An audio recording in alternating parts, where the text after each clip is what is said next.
Prolifique, c'est une association loi 1901 que j'ai créée il y a environ 15 ans pour faire le lien entre les chercheurs et les citoyens.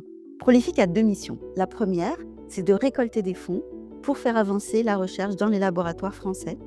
La deuxième, c'est de diffuser les connaissances au grand public et de permettre de connaître ce que c'est que le métier de chercheur.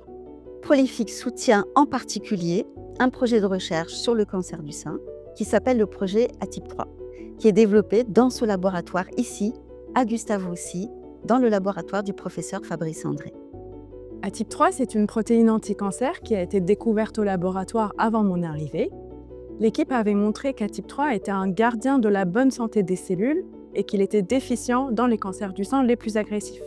C'est ce qu'on appelle un biomarqueur et c'est très important pour la mise en place d'une médecine personnalisée, adaptée à chaque patiente.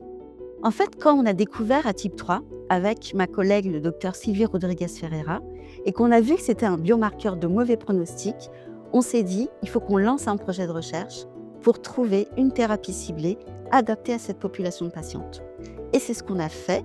Et lorsqu'on a rencontré Maria Ekal, on lui a proposé ce projet de thèse, à savoir trouver une nouvelle thérapie ciblée. Moi, pendant ma thèse, j'ai mis en place une stratégie pour cibler les vulnérabilités des cancers du sein déficients en ATIP 3. Et c'est comme ça que j'ai découvert un traitement qui marche mieux sur ce type de cancer. Ce traitement est commercialisé par AstraZeneca et donc a déjà été testé chez les patientes, mais malheureusement, il donne beaucoup d'effets secondaires et c'est pour ça que les essais cliniques ont été arrêtés.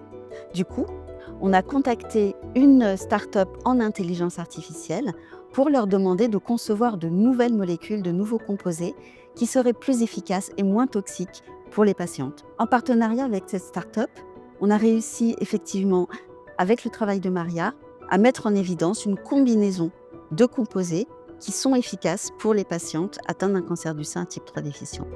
Et c'est ça qui fait l'objet d'un brevet européen qu'on a déposé à la fin de l'année dernière, en novembre 2024, avec la start-up et avec Gustave Roussy Transfer.